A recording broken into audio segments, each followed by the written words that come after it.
So, what do you expect as the outcome of this campaign? And that's a very good question.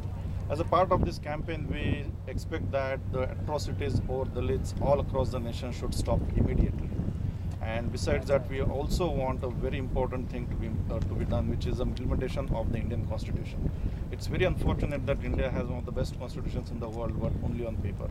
Unfortunately, it is not implemented over the last 66 years of our independence in spirit, in letter, and that is the root cause of the problems we are having. So we appeal to the government as an outcome of this campaign. We expect the government to implement the constitution in letter and spirit.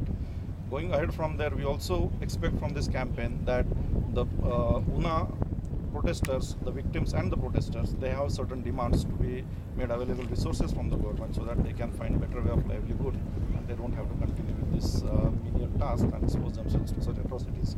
So we want the government to take a look into that and provide them resources so that they can move forward in life.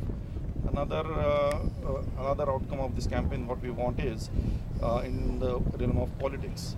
Politicians have have mastered the art of fooling the gullible Dalits into acquiring their votes when they don't have any sympathy for the Dalits. So we want to educate and we want to enlighten the Dalits as well as to make them realize that who their real political benefactors are, and they can that way cast their vote, the valuable vote, more judiciously and make good use of it.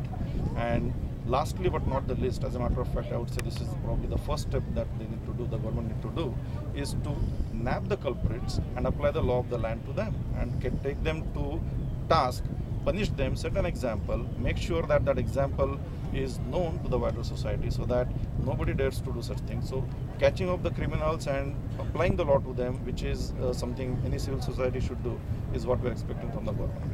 Thank you very much. I do hope that all the outcomes of this should come forward.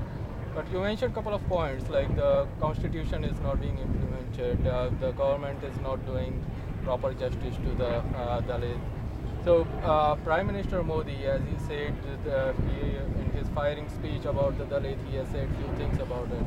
So where do you think that is coming up? Do you think that the law and order of Indian government is not taking care of the Dalits?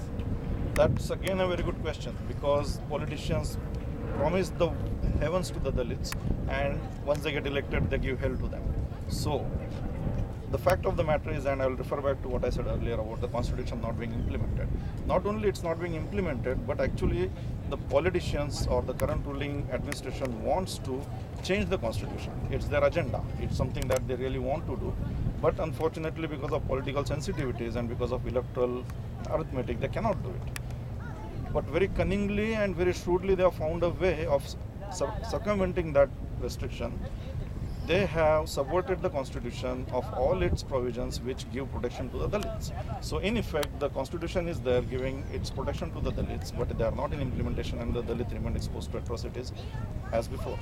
And coming back to Mr. Modi's high fiery speech about being shot maybe for shooting Dalit, I fail to understand why anybody should shoot anybody in a civil society. It's not how a society functions in today's world. Nobody will be shooting anybody. So it's what needs to be done at this hour is nobody, first of all, he acknowledges the fact that Dalits are being shot and then he wants that to be devoted towards himself. So all these things are situations that he has to handle like a good administrator instead of making emotional plea and playing vote bank politics. Thank you very much. Thank you.